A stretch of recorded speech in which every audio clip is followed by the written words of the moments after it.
Et coucou les amis, on se retrouve aujourd'hui pour une vidéo un petit peu en mode vlog. On va aller direction Toulouse et plus précisément le All for Play où on va rejoindre This Game, voilà, qui sont de passage exceptionnellement. Et donc on va aller discuter un petit peu avec eux et sûrement qu'il y aura des petites choses à regarder, à voir, à filmer. Bref, j'en dis pas plus, je prends la voiture et on y va, on se retrouve là-bas. À de suite. Viens voir les lives, Army Juan et le Brignat, humour et découverte, c'est tout un univers. Ça y est, on est arrivé à Toulouse. Bon, malheureusement, le temps il est un petit peu gris. Je vais pas pouvoir filmer autant que je veux à l'extérieur parce qu'il fait pas super beau. Donc, on va se dépêcher de retrouver notre invité. On va aller choisir un petit resto et puis peut-être qu'on va discuter en mode tranquillou au resto. Hein? On fait ça? Allez, on se balade. On avance un petit peu.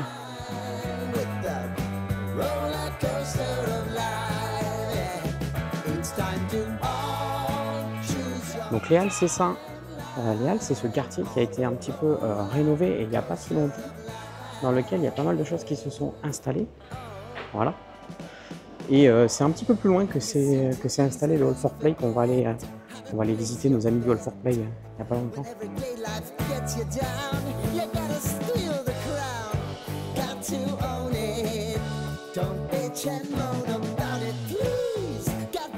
Alors j'ai dit rendez-vous au Halles, autant vous dire que c'est un petit peu vague comme indication. Et globalement, voilà. Tout ça c'est un petit peu improvisé. Hein. Donc s'il y en a qui découvrent la chaîne et que vous ne connaissez pas, on fait plein de vidéos YouTube sur les jeux de société, donc n'hésitez pas à vous abonner. Et maintenant, comme ça vous ne louperez aucune vidéo. Et si vous préférez l'ambiance des lives, eh bien ça se passe sur Twitch, tous les jours avec Lubli. Lubli qui n'est pas là aujourd'hui. Alors pourquoi elle n'est pas là aujourd'hui, Lubli? Vous allez me dire. Oui, parce que Lubli, elle est allée amener notre fils à une compétition importante d'avion. Voilà. Donc il a fallu faire 2 groupes. Et moi, je me suis dévoué pour venir ici à la rencontre de This Game et elle s'occupe d'amener notre grand à l'aviron. Voilà, si vous voulez tout savoir, bien sûr, c'est à ça que ça sert cette vidéo, complètement improvisée. Hein.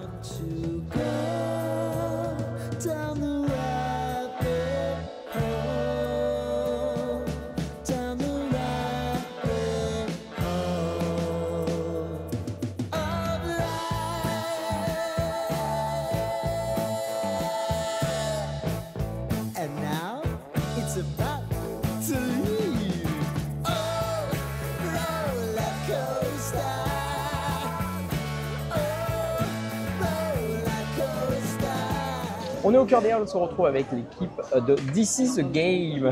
Ça ira mieux ce coup-ci. Voilà, on est au repas, à la cool. On va discuter, je vais poser cette caméra-là et je vais laisser un petit peu mes convives se présenter un petit peu parce qu'on ne vous connaît pas forcément. Encore que toi, on t'a vu passer chez un monde de jeu. Ouais, mais Jean-Jérôme aussi. Mais je t'ai pas vu. C'est vrai que j'ai souvent vu David. Donc, c'est plus souvent David qui gère la com. Voilà. Ben, n'hésitez pas à vous présenter, vas-y. T'en prie. Voilà. Qui êtes-vous? Que faites-vous? Jean-Jérôme, je suis né à Toulouse. J'ai perdu l'accent suite à mon expatriation sur Paris. Où il a fallu que voilà, je m'insère dans la société parisienne. T'as pas eu le choix? J'ai perdu mon accent, voilà. Je suis toulousain d'origine. Moi j'ai eu plusieurs parcours professionnels, mais avant tout j'ai fait des études justement sur Toulouse en fabrication, édition et production d'imprimantes. Je suis dans mon domaine carton, papier, etc. En autodidacte, j'ai appris à devenir graphiste et donc du coup, je suis directeur artistique, graphiste, responsable de prod, etc. C'est toi qui te colles à la règle, à la mise en page de la règle, etc. Je fais tous les layouts, toute l'iconographie. Voilà, avec David, on se partage le fait de travailler avec les illustrateurs. On est que 3 dans This Game et donc il y a un moment il faut être multitâche. Donc voilà, donc, oui, moi je gère tout ce qui est mise en page, la création de tous les assets notamment pour la com, la création de tous les fichiers de production pour l'impression. Ouais. C'est déjà un sacré boulot.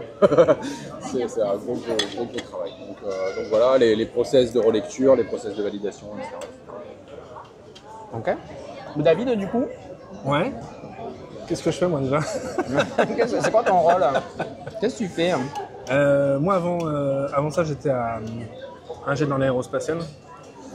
J'ai fait plusieurs trucs mais dont de la modélisation numérique. Donc c'est des maths appliquées avec de la physique. Et puis j'ai fini, comme je te le disais, ça s'appelle Technical Leader en R&T, donc c'est chef projet recherche et technologie sur le développement de matériaux composites pour les fusées. Ça, c'est calé, ça. Hein. Tu sais que nous, les cours de composite à l'IUT, c'était rude. Hein. C'était le vendredi de 15 à 16, autant te dire en plus, que le vendredi. ça dormait fort. Hein. Moi, j'écoutais, j'étais sage, mais je sais que c'était silencieux. C'était religieux, ce cours-là, le composite. Très intéressant. Ah bah ouais, bah, en plus dans le spatial, en tout cas en France, enfin, pour l'Europe, on a des matériaux vachement intéressants. Donc moi j'ai beaucoup travaillé là-dessus, encadré des thèses. Bah, les sciences c'est quelque chose qui me passionne depuis longtemps. Donc j'ai fait 20 ans dans l'aérospatial. Mine de rien, je dois avoir 250 ans.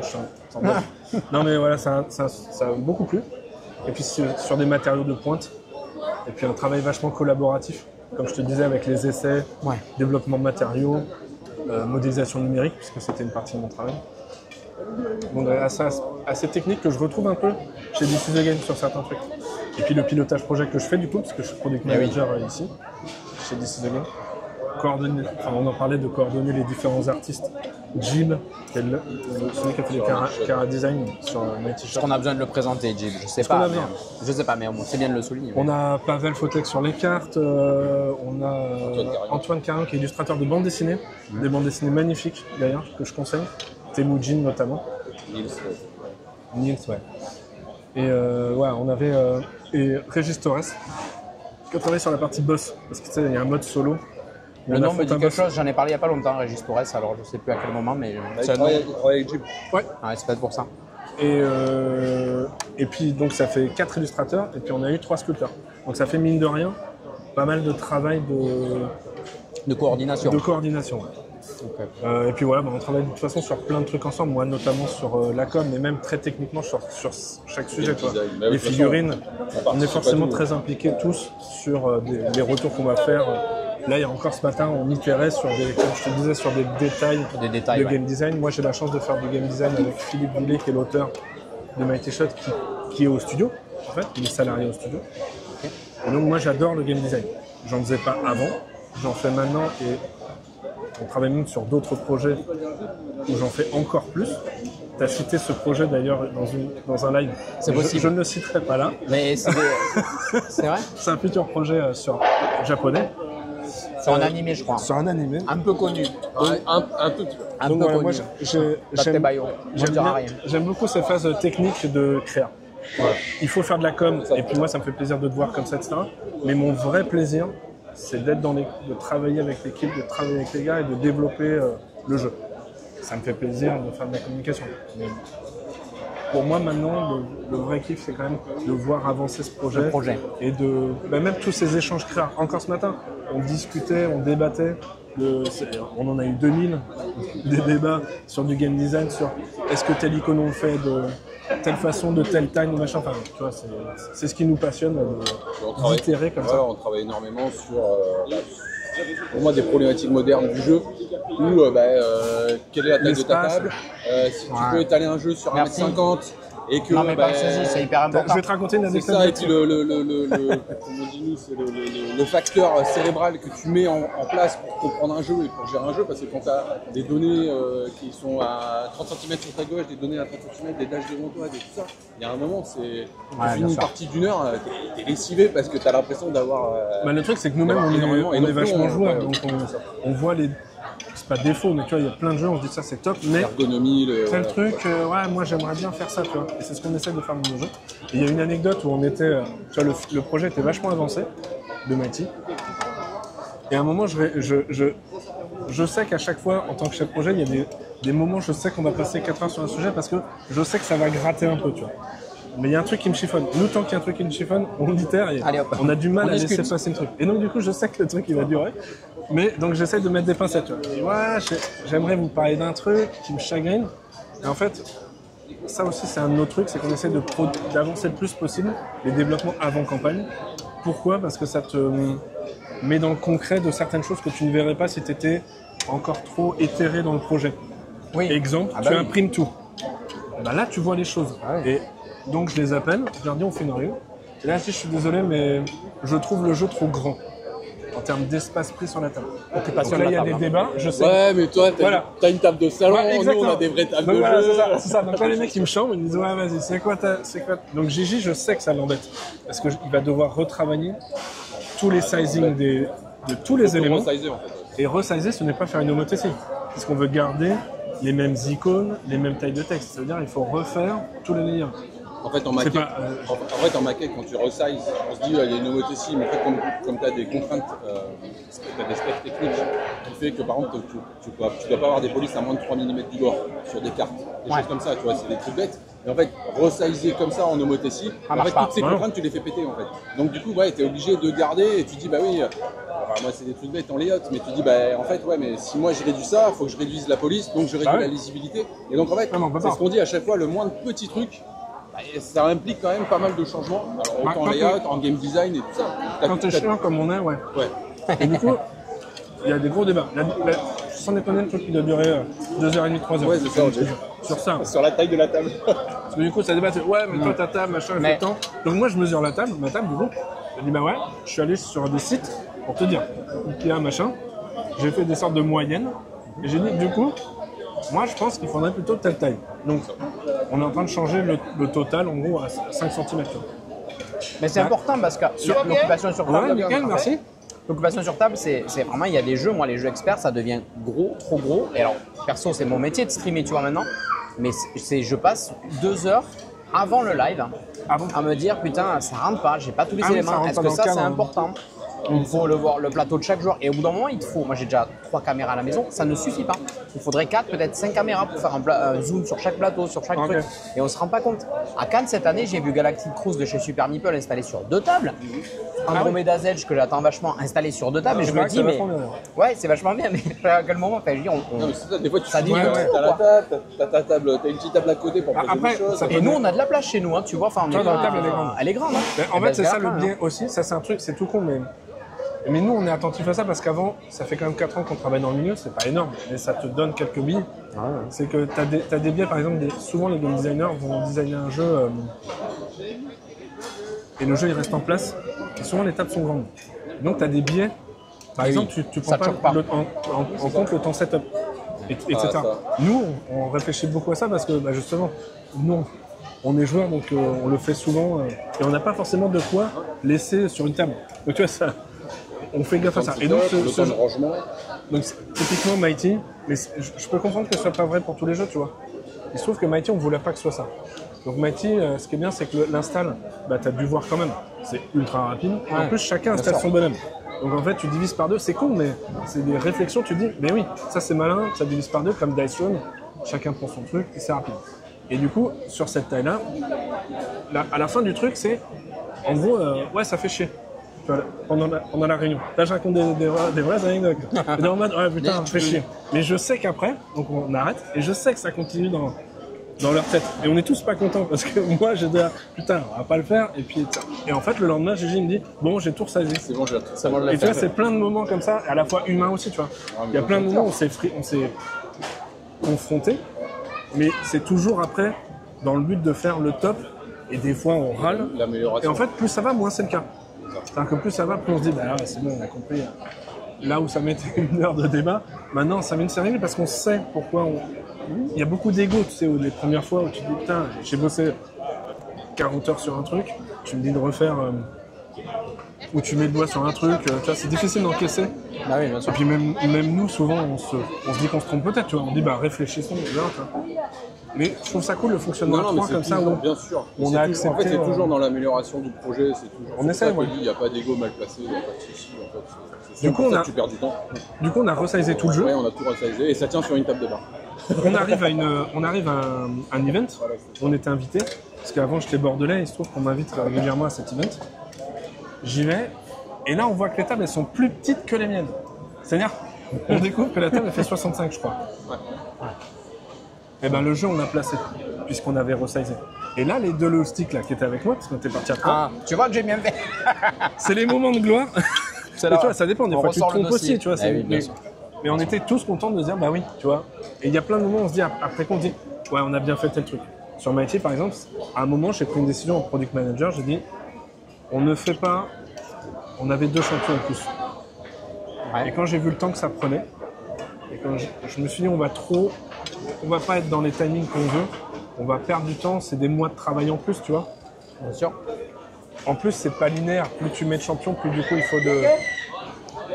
plus il faut les reponcer Le chacun, playtest plus il faut les entre eux. playtester pour. Et donc j'ai dit, bah on coupe en L'équilibrage fait. devient dur. Ouais. Donc on fait pas 8, on fait 6. Et ça ça change. Tu vois, c'est le genre de décision. Après coup, tu dis, putain, heureusement qu'on a fait ça parce que c'est quand même beaucoup de travail. Autant, ça sert à rien d'aller chercher, de faire toujours plus de chiffre d'affaires. Ce qui est un vrai sujet. Faire toujours plus de matos, faire toujours plus de contenu. Bah ouais, mais vu que tu y passes aussi plus de temps et que tu payes des gens et que ce truc n'est peut-être pas linéaire. Donc finalement, l'un dans l'autre, tu vois, c'est ça que je pense qu'un chef projet doit savoir Doser, jauger. jauger. Ouais. Et ça nous change parce que là, il faudrait se dire, ah, il en reste encore 2. C'est un exemple, mais il y a 1000 décisions comme ça qui sont importantes à prendre en équipe. Prise à tout le temps. Tu vois, on dit jamais, bon, on fait comme ça. C'est toujours, qu'est-ce que vous en pensez? Ok, on creuse, on se laisse 2 On part jours. sur ça, ok, on teste. C'est ça un peu notre. Vous avez toujours bossé à 3 ou il y a eu 2 puis 3? Non, chez Decision Game, on a toujours Non, été on a toujours comme été, ça. Ok. Moi j'ai longtemps bossé à 2 et on est passé sur 3 et du coup à 2 ça marchait très très bien parce qu'il y avait Ah ouais. un ping-pong qui se faisait très vite. Ok. Et j'ai eu cette sensation d'un moment donné, tu rajoutes le troisième, le triparty, qui est génial pour arbitrer pas mal de choses. Ce que j'allais te dire. Moi, mais du coup, il y a des moments, tu sais, tu perds moi, je trouvais qu'on fluidité. perdait en fluidité, quoi. Alors l'avantage, c'est que moi, on en parlait tout à l'heure, j'ai pas d'ego, entre guillemets. Bah nous, ouais, C'est-à-dire que c'est un je peu suis pour que le projet avance ça. toujours. Ouais, nous, c'est un peu ça. Donc si la discussion commence à durer une demi-heure, moi en général je lâche l'affaire, je dis si vous êtes 2 à penser faut aller vers là, et bien on va vers là et on verra après si. Ouais, complètement. Parce Ouais. qu'au bout d'un moment sinon on va pas y passer. Après, il faut aussi, c'est un peu notre truc aussi, de nous dire, bon, bah, effectivement, si t'en as 2 qui sont pour un certain truc, peut-être que ton angle, il est pas bon. Non, c'est ça. Peut-être Et- que c'est eux qui ont raison. Ouais. Après, on discute pas de. Je suis pas en train de dire qu'on discute de tous les sujets à 3, tu vois. Ouais, bah oui. Et des fois, Philippe, il y a des questions qu'on se pose là, je sais pas, sur des aspects stratégiques ou quoi, on va pas forcément solliciter là-dessus, même si on peut, ça dépend du truc. Quand c'est vraiment du game design, bah, évidemment que là, on discute vachement. Et comme toi, ça doit être le cas aussi, ça va de plus en plus vite. Oui. Donc au final, bon, ça reste un. 3, c'est quand même le truc de te remettre en question. C'est-à-dire, si t'en as que Alors, un, la capacité. bon, tu peux rester sur ta position. Si t'en as 2 qui te disent franchement non, bon, en fait, ouais, peut-être que je suis dans l'erreur et puis go, quoi. Et comme tu dis, de toute façon, on le fait, on verra bien. On aura C'est des ça. retours puisqu'on fait plus tester, Il faut y aller. on fait jouer, dans notre cas. Nous, on base vachement ça. Moi, je bouge beaucoup. Pendant la campagne, j'ai beaucoup bougé encore pour faire des démos. Bah ça, on s'en a. Ça Je nous aide. rappelle à l'auditoire qu'en décembre tu étais à la maison donc Ouais. tu bouges beaucoup. Je Et du confirme. coup, ça nourrit vachement nos réflexions. Très régulièrement, quand je rentre de ces sessions avec toi, avec d'autres, le moindre truc qui a été dit, nous, on se dit, tiens, Ouais. il a peut-être Attends, pas assez peut-être. bien compris ce truc-là, C'est ça. on va changer le wording. Ou tel équilibre, il y a quelqu'un, je vois qu'il utilise moins de trucs. Les détails, genre les jetons, tu sais, tu as des jetons actions. Oui. Une fois que tu les utilises, tu les retournes, ils sont Oui. grisés. Et ben on a regardé comment les gens en moyenne les retournaient, sans le dire. Est-ce que tu les fais en miroir? Parce que c'est-à-dire tu as retourne deux façons de le faire. horizontal ou vertical? Tu vois, c'est le Ouais, genre de c'est- détail, mais que nous on trouve passionnant. Ah ouais, c'est pas. mais c'est nous, c'est pointu. Ouais. Ouais, nous, Quand on est dans le salon, non, mais- quand on est dans le salon et tout, on regarde, c'est le genre de C'est pour ça que truc qu'on Philippe, des regarde, fois, il nous dit, eh là les gars, vous partez un Vous peu allez dans le trop décor. Mais en même temps, c'est sympa aussi. C'est pas grand chose. Et c'est la force, pour moi, d'avoir un développement avancé quand tu fais ça. C'est ce qu'on disait. Si tu vas sur un Kickstarter alors que tu es avancé à 10-20%, Ah oui, oui. tu peux pas avoir ce. Nous, on y va, on a le matos, bah là, on tourne avec ça depuis Cannes, tu vois. C'est hyper important. Donc, ouais, c'est. Enfin, tu peux ça pas, quoi. rassure. Moi, je trouve que ça rassure le Nous, ça nous rassure déjà. Parce le que- joueur, le consommateur, etc.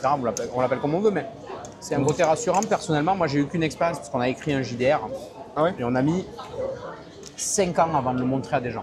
Ah ouais. Donc, on a écrit pendant 5 ans dans notre bulle à 2 avant d'avoir justement l'envolée avec une troisième personne, etc. C'est ce projet-là. Et on a été au port du financement, on n'est pas allé au bout parce que bon, il y avait un désir de perfection chez les deux autres qui fait que ça n'arrive. C'est trop, ouais. Ça sortira peut-être un jour, mais aujourd'hui il n'existe qu'un kit de démarrage qui existe, qui s'appelle Guardian. Ouais. Mais au port du financement aujourd'hui, même si on le lance demain, le projet, 95% de tout est écrit.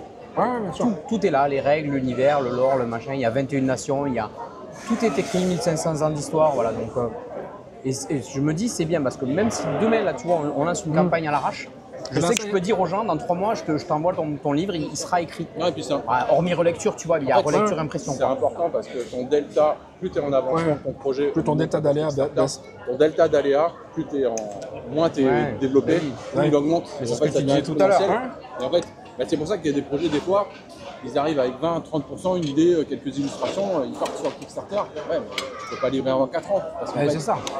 il faut stabiliser ton game design, il faut, etc. Nous, on voit les playtests, le temps que ça prend. Et alors, on n'a que 6 champions, alors, sur d'autres jeux plus ambitieux, plus importants. On se dit, voilà. Ouais, réduire les aléas. Là, il n'y a pas longtemps, on a pledgé Malia qui va arriver, ça y est, enfin cet été. J'ai aucune amertume envers le projet, hein. C'est vrai que ça me. Bon, c'était en 2019 que j'ai pledgé, donc tu vois, il y a un petit moment quand même. Mais voilà, je sais que les auteurs sont fous, ils ont un univers de Ouais, c'est dingue. vachement bien. Ouais. Et je pense que quand ils ont lancé l'idée et que tout le monde a signé, ils avaient ça et au fur et à mesure, ils ont ramené tout quoi. Et en fait, la charge de travail a évolué pendant le truc. Ouais. Et bon, c'est obligé que tu prennes du retard, c'est obligé. Les traductions, tout a bougé. Enfin, comme ils disaient, en plus à chaque relecture, en fait, ils ont développé en interne un algorithme qui relie les PDF, tu vois. Waouh. Et ils disaient, le problème, c'est que chaque fois que tu changes un truc, tu es obligé Ouais, de compiler, ça prend peut-être 1 jour ou 2 de compiler, de vérifier les trades. Ils ont été obligés d'embaucher des traducteurs en plus parce qu'ils avaient prévu 7 livrets, il y en a 12 ou 15, tu vois. Non, ouais. Et puis, C'est c'est une les discussion, aléas. c'est une discussion qu'on a eue la semaine dernière sur justement les process de validation et Ouais, on était beaucoup dessus. de traduction et de validation. Le problème, voilà, c'est que dès que tu as. En fait, il faut travailler étape par étape et arriver à valider étape par étape. Parce que le problème, c'est que si tu es tout le temps dans l'évolution de chaque chose, et en fait, tu fais évoluer, par exemple, imagine, nous, on est français, donc on bosse en français nos game design. Nos textes, ils sont en français. Si à un moment, on dit, bah, c'est bon, les textes sont validés, on commence à traduire en anglais, ah, mais attends. Tu vas rigoler, avec les playtests, il faut qu'on modifie le truc en français. Donc, ouais, tout ce que tu viens de faire en anglais, bien sûr. tu es obligé de repartir. Donc, en fait, tu te refais des phases de vérification, etc. Et en fait, tes process, ils avancent jamais en fait. Tu es toujours en train de revenir au début. Et ça, c'est juste pas possible. Donc, il faut arriver à mettre en place des process hyper carrés pour dire, voilà, nous, c'est ce qu'on fait. Par exemple, on a un fichier game design. Le fichier game design, il est validé. Ok, on passe en maquette. Référence. On passe en maquette. Et comme ça, nous, nos maquettes, on sait qu'elles sont dépendantes du fichier de game design. Mais quand il y a une modification du game design, ça arrive dans les fichiers live, tu es quand même obligé de relire à chaque fois. Et si en plus tu es passé à la trad, tu es obligé de refaire la trad et de relire la trad. Et donc en fait, c'est ça qui multiplie en fait le temps de tes projets, le temps surtout de tes vérifications. En fait, c'est un truc qu'on constate qui peut être négligé, c'est le côté chef projet. Ouais. C'est un vrai métier, tu vois. C'est ça. Ah oui. Ça s'improvise pas. Nous, on a même des outils pour ça, de suivi d'activité. Je l'ai fait pendant 6 mois. Donc Ouais, voilà. je vois très Donc, bien. tu vois, c'est- Je l'ai fait dans mon cursus industriel, je l'ai fait aussi dans l'industrie Ouais. du jeu de société, pour une maison d'édition, en freelance à la maison. Et non, bien Les sûr, gens pensent que c'est c'est un vrai juste métier. suivre des activités, ouais, mais- il y a des techniques pour ça. il y a énormément de relationnel quand tu commences à. Quand tu es avec des auteurs que tu. Alors si tu les connais, ça va, mais si tu les connais pas. Imagine, tu es chef de projet dans une maison d'édition, on te dit, tiens, on a signé tel jeu, c'est telle personne qui s'en occupe, tu vas travailler avec lui et tu vas suivre le jeu. Bon, bonjour, je suis chef de projet sur ton jeu, voilà, machin, tu testes, machin. Et puis il y a un truc qui va pas, faut apprendre à dire aux gens. Ah, on a testé ça en interne, ça va Il y a pas. énormément d'humains. Et ouais, il y a de l'humain. Ouais, Et ça, ça fait partie du boulot. Il faut des personnes un peu empathiques aussi, tu vois. Eh oui, Il faut quand même complètement. se mettre à la place de l'autre. Faire ce qu'on disait, c'est-à-dire aussi à la fois être. Là, il nous faut vraiment ça, parce que c'est ça notre ADN. Ouais. Et puis, il faut laisser la part à l'autre aussi, de se faire plaisir. la balance, d'être c'est dur, créatif, tu vois. Et puis aussi de dire, ouais, mais moi je voulais ça comme ça. Bah ouais. Tu vois, parce que c'est pas que à toi d'imposer le truc. Je sais pas si tu vois ce que je veux dire. Ça fait partie du relationnel.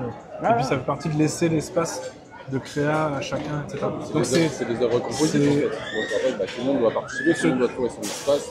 ce truc de chef projet, c'est pas mécanique. Il y a de l'humain. Ouais, il y a de l'humain, il y a beaucoup d'humain. Il y a de la gestion, il y a de la mise en place de process. Et ça c'est itératif aussi. Nous-mêmes, malgré les process, on voit que des fois, on fait des erreurs d'impression. Tu vois, on s'est dit, bon, c'est tout propre. On passe au linéaire, on fait le proto. Il y a encore un truc. Ah. Donc ça montre que si tu n'as pas ça, là, effectivement, tu vas au mur.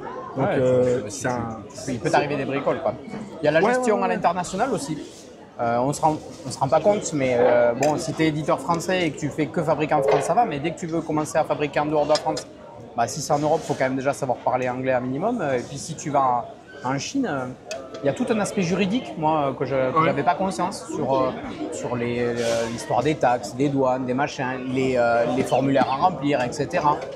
Bah, ça, c'est un métier aussi, hein. C'est pas rien. Hein. Ben ouais. Oui, chef de projet. Mais là, on s'entraide tous, tu vois. C'est ça qui est... Et effectivement, c'est intra-transverse, là, ce que tu viens de dire. Nous, sur une journée de travail, ça va être coordonner tel truc, discuter game design de points précis, se reposer la question, tiens, les tarifs, ils sont comment? C'est ultra-transverse. Une semaine, c'est des choses ultra-variées, c'est ça qui nous plaît.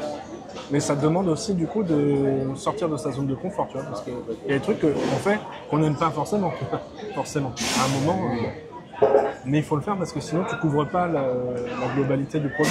Et encore, il faut qu'on monte en expérience sur certaines choses. Mais, c'est normal, on est vraiment pas nombreux, donc tu vois, nous on est en train d'absorber, on commence à préparer le page manager, et on est en train de se poser des questions, même si on a déjà nos prestataires, mais de se poser des questions du fulfillment, du shipping, de rentrer un peu plus dans le dur de la question, et donc d'échanger, d'essayer de trouver d'autres prestataires, et que c'est pas forcément le prix qui dicte tout, et que c'est aussi qu'il y ait un bon relationnel, c'est ce qu'on disait, et toutes ces choses-là en fait.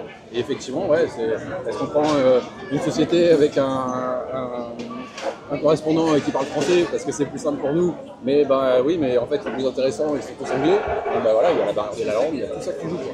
Et donc c'est ça qui est intéressant, c'est qu'on monte en compétence, après il faut aimer.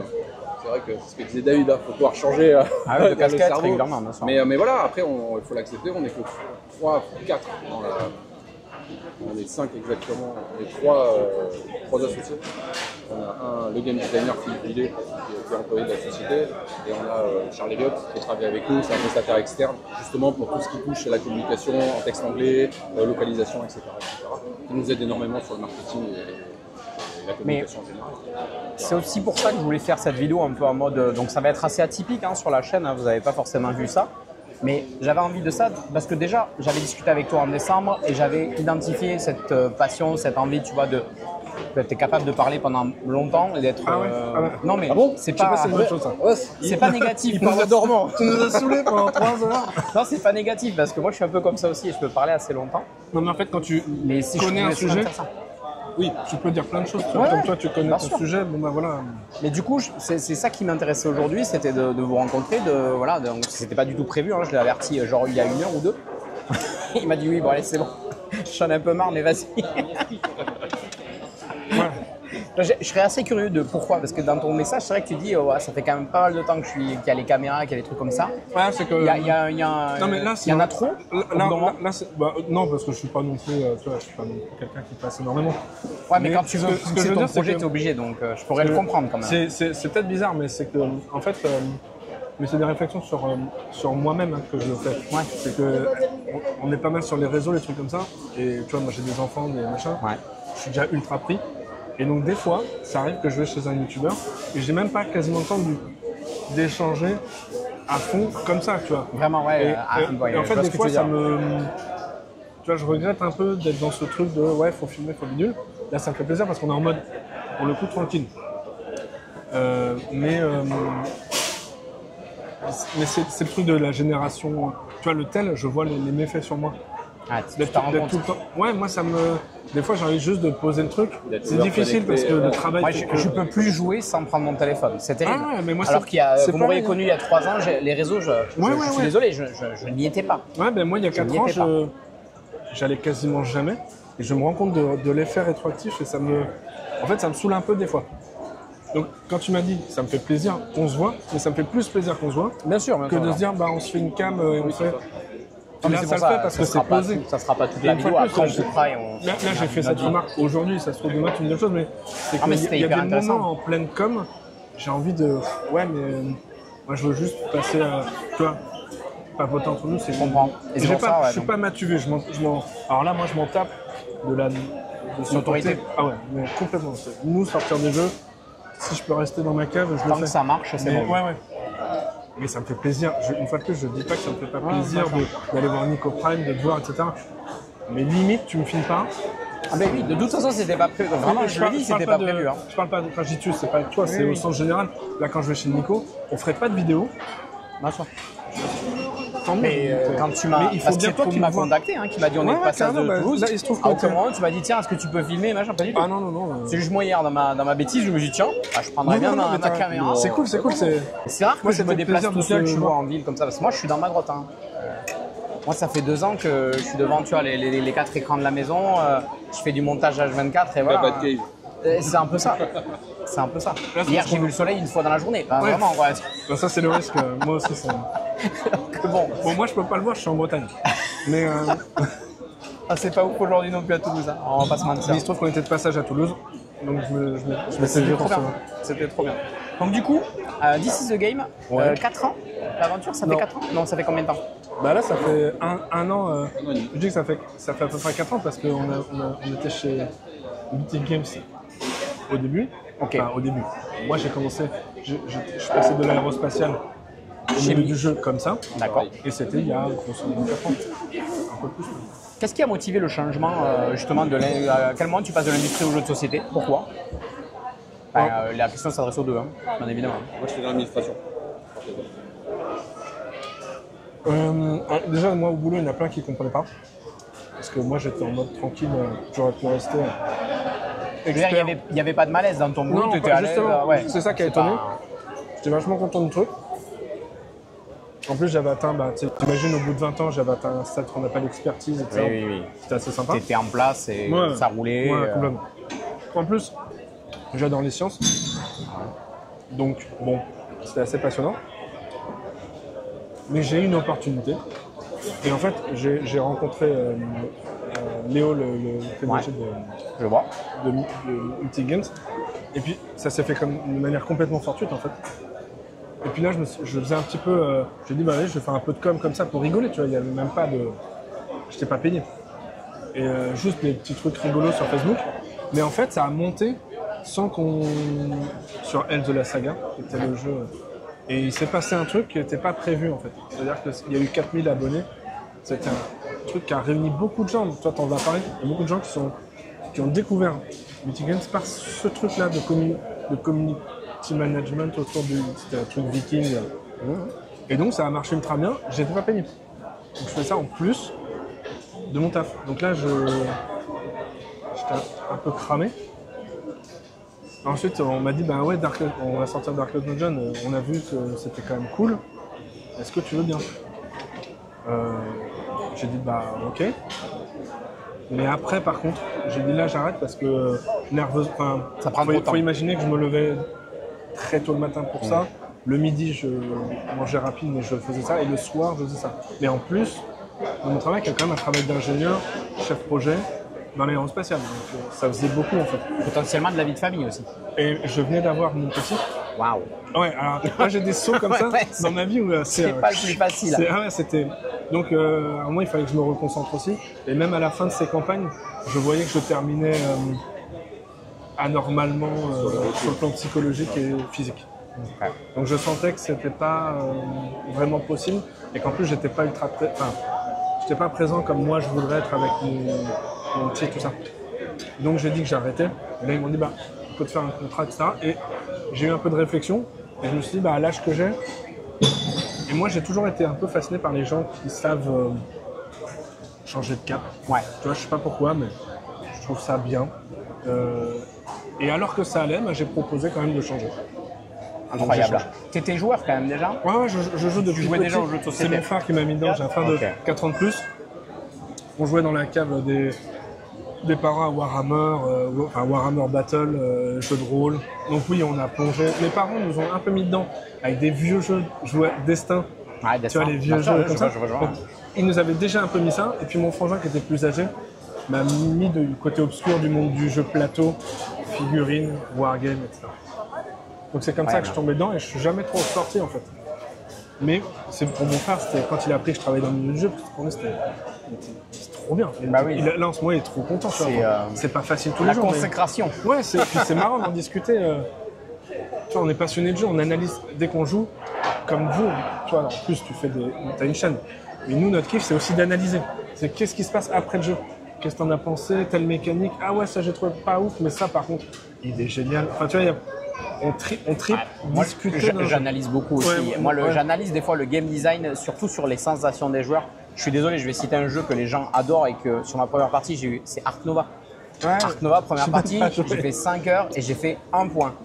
Et les gens m'ont dit, c'est bien, t'es pas en négatif. Mais j'ai dit, à quel Ah ouais. moment à quel moment on fait j'ai joué des gens pendant 5 heures et c'est bien parce que t'es pas en négatif. Mais la sensation, c'est juste pas possible. Juste parce qu'il y a deux pistes qui se croisent et qu'on fait une soustraction. excellent, excellent. Fais une addition et arrête. Laisse-moi. C'est un jeu. Il faut s'amuser, c'est la base du jeu. Ça fait partie de pas mal de nos débats sur le game design. Mais le pire, c'est le que plaisir, le toute game la feeling. partie, je me suis amusé. Tu vois, tout ce que j'ai fait pendant la partie, c'était génial. Vraiment, le système d'action, je me suis régalé. C'est la récompense que tu Et trouvais ouais, pas. alors les gens ils m'ont dit, ouais, t'as un problème avec le scoring, tu te remets en question. Ah ouais. La vie, c'est pas que des points. Ah, mais C'est vrai, peut-être qu'il y a un truc, tu vois. là, C'est le but du jeu. Mais bon, j'avais trouvé ça super frustrant. Donc, moi, j'analyse un peu aussi, tu vois. Une certaine sensation, certains trucs, des fois, je me dis, ah, t'as des bouquins qui t'expliquent le game design au sens général. ouais. Des Moi, études et tout. Ouais, il y a moi j'en vraiment ai des beaucoup trucs, lu. hein. Et Qui est pas récente en souvent plus. ça vient du jeu vidéo. Ouais. Parce que le niveau Il est plus haut. stratosphérique. Et dedans, t'as la notion de récompense au cours du temps. C'est vrai. Donc c'est un vrai truc. Et ces mecs-là se posent ces questions. C'est pour ça que nous aussi, parce qu'on trouve que le jeu vidéo est vachement intéressant en termes de travail de game design. Et nous, on l'applique beaucoup à nos jeux. Et on réfléchit beaucoup au game feeling. Donc, Ah, ce je genre pense que de- c'est important. Nous, il y a des points comme ça où on disait, alors que c'est des équivalences mathématiques, mais la perception étant différente, on choisit la perception différente. Par exemple, il y a un jeu, le japonais, où à l'époque, c'est plus le cas maintenant, mais on avait des, grosso modo, des façons négatives et positives de points. Enfin, il faut avoir des points positifs et négatifs. Ouais. Et en fait, quand tu calcules les sommes, ça te fait quelque chose. Et en fait, tu peux très bien direct mettre la somme. Je sais pas si c'est clair, mais... Oui, d'accord. Et en fait, on se dit, mais c'est plutôt ça qu'il faut faire. C'est-à-dire, il faut que le joueur se voit récompensé de certaines choses plutôt que d'être dans une sorte de fluctuation plus-moins. Je sais pas si tu vois ce que je veux dire, qui tend vers 0 en moyenne et qui est donc pas très récompensante. Tu vois, c'est tout ce genre de détails, alors que ce sont des Au équivalences. final, tu as joué 5 heures, tu as fait 200 000 actions. Oui, c'est ça, et c'est ça. J'ai fait 1 point. Oui, ouais, parce que tu pars des plus-moins. Alors que dès que tu fais du plus, c'est c'est ça. rigoureusement pareil. Mais c'est ce que je disais, c'est que c'est rigoureusement la même chose. Ouais, On ouais, aurait eu un sûr. classement qui serait le même, puisque Ouais, la personne qui a fini première serait quand même première, mais il y Ouais. aurait un classement. Ouais. Et donc en termes de sensation, c'est pas la même chose. Je me dis, alors du coup, pourquoi pas l'avoir fait? Et pourquoi c'est, tu vois, c'est vraiment un choix? Est-ce que c'est intéressant? Est-ce que c'est moi qui, moi je me questionne des fois. Parce que moi j'ai une vieille réputation de râleur autour de la oui. table. Ouais. Donc, si tu passes sur les lives, voilà, c'est assez récurrent. Reverse la table. Ah ouais, non, je renverse pas la table, mais on m'entend beaucoup parler. Je m'exprime beaucoup quand Ah on oui, joue. ouais, tu discutes de tel ou tel point. Ouais, t'as le point, t'as l'action, machin, c'est d'accord. injuste, bref, je peux y passer des heures. Là, bah, c'est... C'est En important. pur game design, je suis pas sûr qu'on on a travaillé avec plusieurs game designers. Et c'est pas forcément le truc qui vient. Il y a un côté souvent mécanique chez les Oui, game c'est ça. designers. Et c'est vrai que nous, on est un peu dans le sensitif. Et donc, des fois, on revient dessus en disant « Ah, mais là, c'est tu vois, le fameux reward... c'est reward challenge. C'est une courbe qui forme un cône dans laquelle tu dois essayer d'être en termes de jeux vidéo. Ouais. Parce que si tu es en dehors de ce cône, soit c'est trop dur, soit tu t'ennuies. Parce que c'est pas assez dur. Et ce challenge, bah, c'est intéressant d'avoir cette notion. Plutôt que de dire, non, c'est toi qui est dans ton feeling. Bah non, il y a des gens qui y pensent. Mais dans le monde du jeu vidéo, je pense qu'il y a une grande avance par rapport à ça. Par rapport au monde du jeu de plateau, je pense. Enfin, Ah oui, je pense aussi le secteur est pas plus ancien, mais il a grandi. Plus d'expertise. Plus d'expertise, voilà, c'est ça, clairement. C'est D'expérience. c'est d'autres sphères. Donc toi, tu disais que tu étais dans l'administration avant. Ouais, enfin, moi, on va pas parler de ça parce que je suis comme le chat, j'ai 9 vies. 9 vies, Ouais, c'est génial. J'ai eu plein moi, je suis du genre à changer du tout au tout parce que j'ai envie de changer. Pas parce que forcément je m'ennuie là où je suis pas bien. Hein. C'est juste que mon cerveau il a de l'appétence pour des choses nouvelles. Et le monde, moi le jeu, j'y suis tout petit. Le jeu de rôle, avant tout. Donjons et Dragons, première édition, les livres rouges. La base. Ça parle à ceux, les livres dont vous êtes le héros. là, tu es un gros fan de jeux de rôle. Ah ouais, moi je suis Gros, vraiment. gros. En fait, j'étais plus au départ jeu de rôle. Et en fait, le jeu de rôle m'a amené à découvrir mon premier relais des cartes. Je devais avoir 8 ans. Et là, la caverne d'Ali Baba, hein, Warhammer, on revient sur tout ça. Enfin, je me souviens, mon premier jeu que j'ai acheté, c'était Full Metal Play. Ça part à 2 ans, une grande boîte bleue. Ah ouais, c'était vraiment ça. Et j'étais très attiré par les wargames. Donc j'ai fait War Decline, des choses comme ça, donc des gros jeux lourds. Et moi j'aime bien les jeux externes, narratifs, qui racontent des histoires, jeux de campagne, etc. Je suis moins les petits jeux comme le Uno, oui, parce qu'on joue avec les enfants, mais voilà, c'est pas forcément le jeu qui me fait kiffer. J'aime bien les gros jeux. Pas dans ce truc-là. Voilà, j'aime bien les gros jeux, les Twilight Imperium, des choses comme ça. Après, il faut trouver les joueurs pour jouer avec, et il faut avoir le temps, ça c'est toujours pareil. Donc voilà. Mais ouais, j'ai toujours été dans le jeu de rôle beaucoup, mais jamais travaillé dedans. Alors après, le fait que j'ai été graphiste et tout, moi j'ai développé en autodidacte des petits jeux pour moi, des choses comme ça. Et un jour, en fait, un peu avant le Covid, j'ai un ami à moi qui s'appelle Nicolas Raoult, qui est l'un des auteurs de Zombicide. Ouais. Voilà, Petite licence. Petit auteur, petite licence. Hein. Et qui une fois a vu ce que j'avais fait pour mes enfants. Et il m'a dit, mais c'est toi qui as fait tout ça, le layout. Je dis, oui. Il dit, mais tu te rends compte que nous, on a des équipes de 10 personnes pour faire ce que tu as fait toi en 6 mois. Bah, voilà. Donc il m'a dit, ouais, il faut vraiment que tu bosses dans le monde du jeu. Il faut des gens, il t'avait dit aussi quand il a rencontré David, il faut des gens comme vous qui ont cette expertise, qui viennent d'ailleurs, qui vont pouvoir amener un peu de la professionnalisation. Il ne dit pas que les gens ne sont pas professionnels. En fait, ça permet d'avoir. Non, mais on a souvent des fans ou des gens comme ça et qui ne viennent pas de process. Nous, moi dans l'administration, je travaille dans la réglementation, c'était ultra carré. Je travaillais dans la production avant, dans l'édition, c'était ultra carré. Donc voilà, moi j'ai ce côté, je ne suis pas, en tant que graphiste, je ne suis pas graphiste purement créa. Je n'ai pas fait d'école de com ou tout. Moi, je suis vraiment le graphiste qui va embêter tout le monde pour des histoires d'approche de 2 mm parce que ça ne rentre pas. Et donc, graphiste très technique. Et en fait, du coup, il m'a dit, oui, Mythic Games, il cherche un chef graphiste pour chapeauter tous les autres et pour valider justement, mettre en place des processus de validation parce qu'ils ont des problèmes. Et donc du coup, de fil en aiguille, j'ai rencontré des gens chez Mythic Games et ça fait que j'ai été embauché. Alors j'y suis resté qu'un an. Moi j'ai été embauché en janvier de l'année où ça a périclité, on va dire, et puis en décembre on était tous licenciés. Donc, Puis on était vachement en face sur plein de trucs. Ouais, et puis du coup, avec David, c'est vrai analysé, qu'on a bossé. Moi, j'ai fait du coup les campagnes de Monster Apocalypse. Quand je suis arrivé, j'étais même pas encore, comme il dit, j'étais encore en train de partir de l'administration, le temps de la disponibilité soit validé. Mais j'étais déjà en train de bosser sur Monster Apocalypse avec David, justement, sur la com. Après, on s'est fait la campagne d'Anastir ensemble. Donc voilà, c'est vrai qu'on a eu énormément d'atomes crochus, on avait vraiment les mêmes visions sur le jeu, les approches, ce qu'on disait, comment réfléchir sur le product management, toutes ces choses-là, sur les processus. Et donc de fil en aiguille, quand ça a fermé, on s'est dit qu'est-ce qu'on fait? C'est dommage de voir partir tous ces talents parce que c'est pas que il s'est passé ce qui s'est passé à Mythic Games. Chacun aura son idée. Nous, on veut pas épiloguer. Ah, mais la patte créative était là. Après, clairement, les projets étaient fous. Hein. Oui, il y a eu des problèmes de gestion. Il y a eu, je pense qu'il y a eu Mais en fait, des fois, c'est ce qu'on se dit. Le pire, des fois, c'est de réussir au-delà de ce que tu attendais. C'est-à-dire que quand tu galères un peu et que tu mets en place des choses pour essayer d'avancer, quand tu as un énorme succès que tu t'y attendais pas, c'est là où des fois les problèmes arrivent parce que tu vas avoir besoin de beaucoup de monde, tu vas avoir besoin de beaucoup de ça, tu as une masse salariale qui est beaucoup plus difficile à gérer. Du coup, tu peux avoir plusieurs projets en même temps. Et un projet qui prend du retard, c'est quand même des gens qui travaillent dessus. Et donc en fait, c'est de l'argent qui part. Donc il y a un moment, oui, tu rentres dans des échelles qui sont plus du tout. Même nous, je pense que en fait. Mais même nous, il n'y avait pas que du négatif non plus. Et on a essayé de rebondir sur le négatif qu'on a vu. Ouais, c'est ça, exactement. On s'est vu après, pour te dire sur plusieurs jours, pour se dire qu'est-ce qui va pas en fait. Se dire c'est quoi le problème. Et j'avais même fait une présentation PowerPoint, tu vois. Pour te dire lister, parce que moi c'est ce que je faisais dans l'Alliance spatiale aussi, les SWOT, les analyses qu'on appelle DMAIC, Define Measure, etc. pour amélioration continue. Et donc on s'est fait ça en fait, en disant attends, qu'est-ce qui se passe, pourquoi ça, c'est quoi le problème du modèle, tu vois, un petit peu. Et c'était intéressant de voir on creusait ensemble un peu ce truc, tu vois, à notre échelle de compréhension, parce qu'on n'a pas les chiffres, on n'est pas machin, mais dans la mesure du possible, et on s'est dit on va essayer de faire ceci mieux, peut-être si on peut, etc.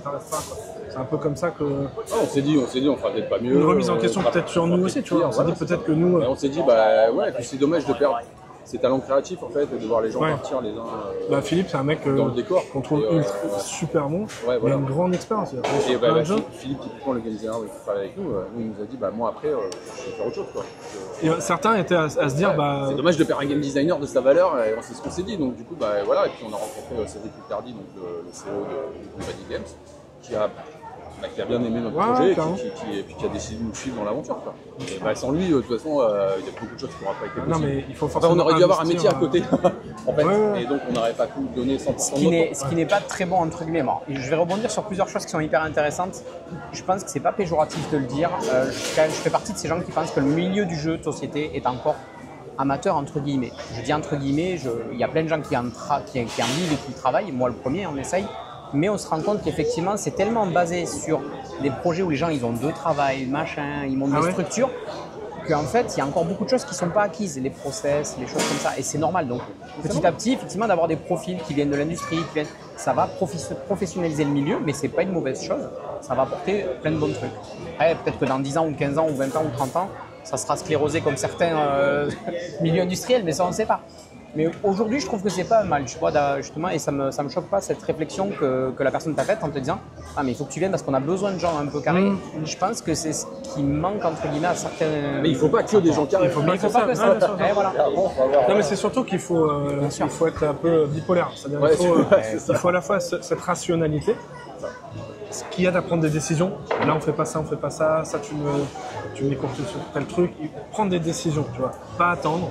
Et puis au bout de X années se dire putain c'est le bordel. On aurait dû le faire. Ouais c'est ça. Bien Il sûr. faut savoir prendre des décisions avec l'équipe.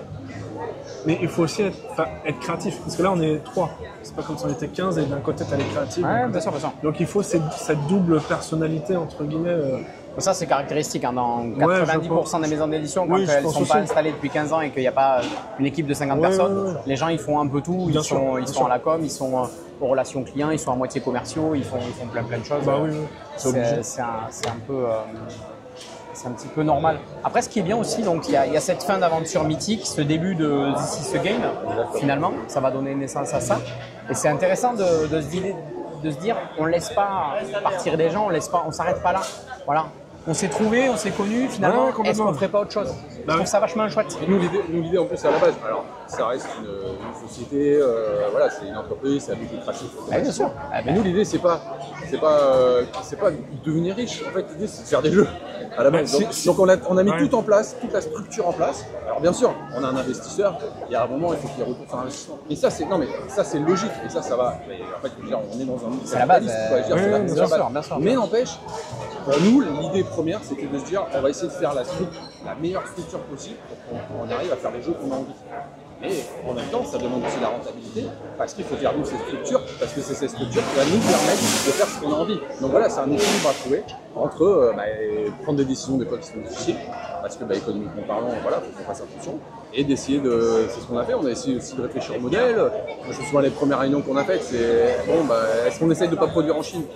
Et on s'est rendu compte Oui, tu vois, que il y a plein c'était de juste trucs aussi. impossible. Ouais. De Nous-mêmes, pas on produire en évolue Chine, dans c'était nos très compliqué. réflexions, etc. Donc voilà, mais avec, on parlait de l'impression 3D à la demande pour les figurines, Oui. on se rend compte qu'il y a des modèles qui commencent à émerger, qu'il est possible de sortir du modèle chinois. Et c'est bien et pas bien, enfin je veux dire, voilà. En fait, ce qui est assez cool, c'est que nous, on est pour l'instant pas forcément dans un carcan, tu vois. Oui, c'est ça. On n'est pas parti sur une certaine Vous êtes pas façon figé. de faire. Ouais, donc on peut essayer d'aller chercher des choses. Et moi, mon travail, c'était la recherche et technologie. C'est-à-dire innover. C'est ça mon truc. Donc, effectivement, on se repose souvent des questions de est-ce qu'on peut essayer de faire autrement? Voyons. On fait un chiffrage, des cotations, on discute, on regarde les plus, les mais moins. c'est parce du que temps, c'est de la veille aussi. Ça veut dire que c'est toi, tu ultra- non, regardes, mais- c'est non, chronophage, mais quoi. C'est un tas de. T'as pas de- enfin, il faut imaginer que c'est soir, week-end, jour. Mais bon. Au début, t'es obligé. Tu peux pas. Tu vois? Ah mais là on est d'accord, on en parlait hors caméra, c'est les travails passion, on y Oui, passe oui, oui. beaucoup Oui, de c'est ça. temps et c'est comme ça. Mais c'est une façon d'être. C'est comme toi, tu m'en parlais aussi. C'est une façon d'être. Il se trouve que. Je sais pas, avec l'âge ou quoi, on se forge un truc de se dire j'ai envie de faire le truc un peu bien, tu vois. Et on n'arrive pas à déroger. C'est difficile quand t'as ça en toi. De dire bon, on s'en fout, la prod, on fera comme d'hab, tu vois. Non, on a toujours envie d'un peu se dire essayons quand même telle ou telle chose, travaillons là ce matin, alors que c'est le week-end. on continuait à taffer pour finaliser certaines choses sur Mighty Shop. C'est pas toujours drôle parce que c'est usant un peu aussi. Faut quand même trouver l'équilibre avec sa famille, etc. Parce qu'on en parlait. Mais une fois que c'est en toi, t'as du mal à laisser passer un truc que t'estimes perfectible. Ouais, perfectible. Mais effectivement, il y a de la veille, techno sur le sujet dont on parlera même ensemble. Là, maintenant ou plus tard, mais sur la façon de produire les films. Dès que tu ouvres un J'ai sujet, mieux compris, c'est bon. dès que tu ouvres un sujet, moi j'ai passé beaucoup d'heures rien que sur ce sujet. Parce qu'il y a les aspects techniques, comment c'est fabriqué, etc. Et il se trouve que nous on fait du print 3D déjà depuis 1 an ou 2 ans. C'est pour ça qu'on a acquis cette culture un petit peu. Du coup on s'est dit pourquoi pas essayer, mais ça soulève d'autres problèmes. Comme tout, il y a des avantages et des inconvénients, il faut lever des...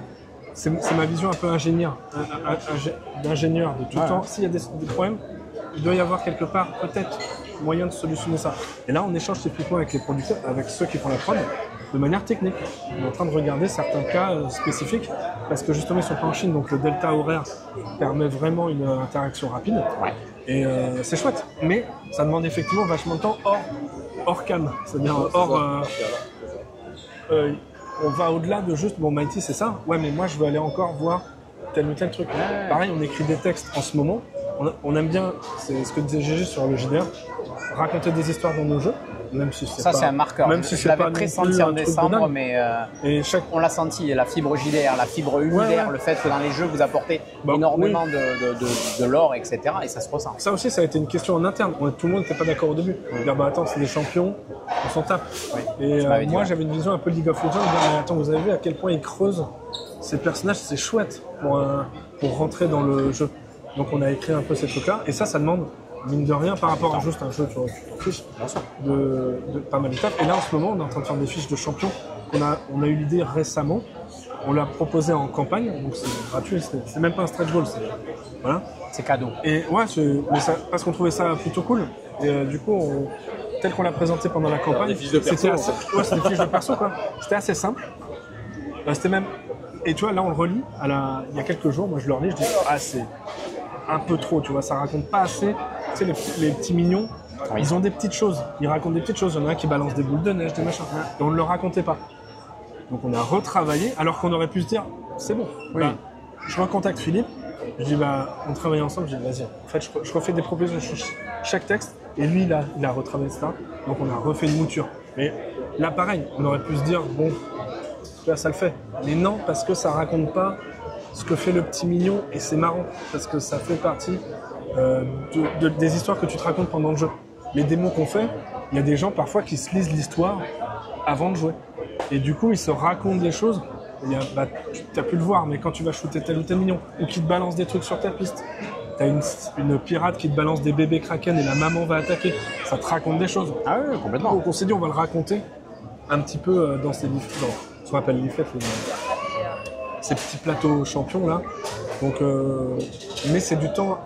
Là, en l'occurrence, c'est sur Mighty, mais il y a un petit côté off quand même. De se dire, on fait encore ce truc qui est purement du texte et narratif, alors que c'est un jeu qui pourrait clairement s'en passer. Et ça, on se rend pas compte parce que Mighty Shops, il y a le développement en amont, avant d'arriver sur le financement participatif. Il y a le financement participatif très chronophage, la période où on est vraiment plein dedans, il y a la com, il y a tout ce qu'il y a à faire. C'est fini, c'est passé, c'est financé, super. Vous êtes content? C'est pas fini. Mais on se rend compte que c'est pas fini. Là maintenant, vous attaquez. Il y a beaucoup de gens, comme ma femme, ma compagne. Ah oui. Non, mais beaucoup de gens qui disent c'est super, c'est la bon, quoi. campagne, vous avez réussi et tout. T'appuies sur. Et en fait, nous, c'est fini, quoi. dit, oui, on en a profité. La minute où il y a les petits feux d'artifice sur Kickstarter, ça a duré 1 minute. On s'est dit c'est cool, c'est fait. Maintenant, qu'est-ce qu'il y a à faire, quoi? Qu'est-ce qu'il reste à faire? Et en fait, c'est qu'une étape parce que nous, on se lance déjà dans le Page Manager. Là, on va rentrer dans le dur de la production. Donc déjà, voilà, là, on est justement en train d'échanger. Dans ce week-end, on travaille. On est en train d'échanger avec l'usine qu'on a choisie, donc nos fournisseurs, ce qu'on disait, gérer les shipping, tout ça préparé pour offrir la meilleure information aux backers. Parce que nous-mêmes, nous sommes des backers à la base. Et donc, c'est ce qu'on a envie de partager. Mais on ne peut pas se permettre de partager des choses sans avoir l'information. Et puis là, on a envie de mettre un dernier coup de collier parce qu'on a envie de finir. Ouais, franchement, c'est lui qui me disait là, il me dit là, alors, les enfants disent, on joue à Mighty Shops. Je fais, alors non. C'est aussi la chance qu'on a eue parce que c'est quand même une chance aussi. C'est à la fois du travail, mais une chance, c'est qu'on a pu arriver un état d'avancement assez élevé. Ouais. D'ailleurs, on présente l'état d'avancement. Ça, c'est ma vision aérospatiale. Oui. Moi, je rapportais à des clients des états d'avancement. Et je trouve que dans le jeu, on devrait faire ça. Et nous, on présente des états d'avancement. Tu sais, on a des jauges, on dit activité par activité. Je trouve ça plutôt cool. Parce que les backers, c'est des clients. Mais ils doivent avoir l'information de où on en est. Il y en a d'autres qui le font. Hein. C'est rien de vraiment original. Mais je trouve ça cool On parlait de Malia, la boîte de jeu le fait. Tu vois, il y a le petit fichier qui te dit on en est là, là, Ouais, et bah là. voilà. C'est Bah, vrai que moi, ça me parle. chouette. Ouais, Et je du comprends. coup, là, c'est pareil, on a annoncé qu'on était à grosso modo 95%. Parce que c'est le cas, parce qu'on a un fichier, comme je te disais, on a des outils qui nous permettent de suivre. Suis le- Et donc on sait qu'on n'est pas très loin, mais la finition, c'est toujours. Ouais, c'est la tu sais, fin. que- finir, c'est pas rien. Ouais, finir un projet, c'est Et du coup, là, on est en train de finir là, les 6 champions, complètement. Et là, on va refaire une passe sur le solo. Mais déjà, là, on est à chaque fois en train de se dire, allez les gars, dernier coup, on finit les champions comme ça. Déjà, nous, même pour nous, tu vois, c'est cool. Ça nous sort un peu de ça parce que on a envie de finir le truc. La Et c'est vrai livraison, c'est prévu pour quand que nous, on prévoit février. Maintenant, Février 2026. il y a les choses qu'on maîtrise, c'est-à-dire le développement. Ah oui, non. Il peut y avoir des choses qui peuvent nous pousser. C'est pour C'est ça pour ça que qu'on j'ai a. dit prévu, mais c'est pas. C'est pour ça qu'on avait laissé le mai. À la base, c'était une erreur sur le KS. C'est-à-dire que de base, ça avait mis mai. On l'a vu après, on a voulu le changer. On nous a dit que c'était pas possible. On s'est dit, bon, bah, on laisse mai, alors que dans nos textes, c'est écrit février.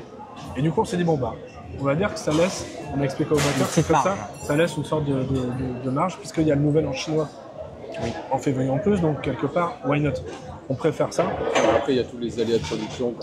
Et tu vois, les aléas de- nous-mêmes, on est un peu je dirais pas qu'on est déstressés, mais on est content d'en être à ce stade parce qu'il faut bien comprendre qu'une campagne, souvent, t'en es pas à ce stade en termes de pourcentage d'avancement. Oui, c'est ça. Et putain, moi je me dis, waouh, je m'imagine être à une campagne où il reste genre 60% du taf. Mais surtout avec le risque de justement, tu as financé ton Non, je projet, sais, il y a les risques. ça retombe, Ouais, et en complètement. plus derrière tu dis bon, il me reste ça encore à faire. De toute façon, je suis pas à 3 mois près, Ouais, puis ouais, ça c'est traîne, ça. et En ça fait, traîne, et ça traîne. Mais quoi. même nous, on aurait cette tendance de procrastiner dessus. Ah Et c'est pour ça qu'on se met des. Mais c'est pour ça que le chef projet est important. Ah, le risque est trop grand, quoi. C'est trop facile de tomber dedans. Quoi. Ouais, ouais, ouais. Ça, Ah bah ouais. Et puis de toute façon, à partir du moment où tu as financé, tu as un devoir envers les backers. Enfin, je veux dire, nous, là où on a travaillé, on sait ce qui s'est passé derrière. Pour nous, c'était inadmissible en fait. C'était un moment, voilà. Donc là, nous, on s'est dit, et c'est normal qu'il y ait une défiance envers le financement participatif, avec un peu tout ce qui se passe. Bien sûr. Bah, les affaires carrément. qui tombent, là, entre guillemets.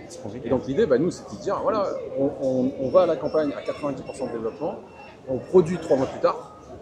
Et on livre, donc vraiment c'est à partir du moment où on produit, c'est 6 mois après, parce qu'il y a eu entre 8 et 12 semaines de production.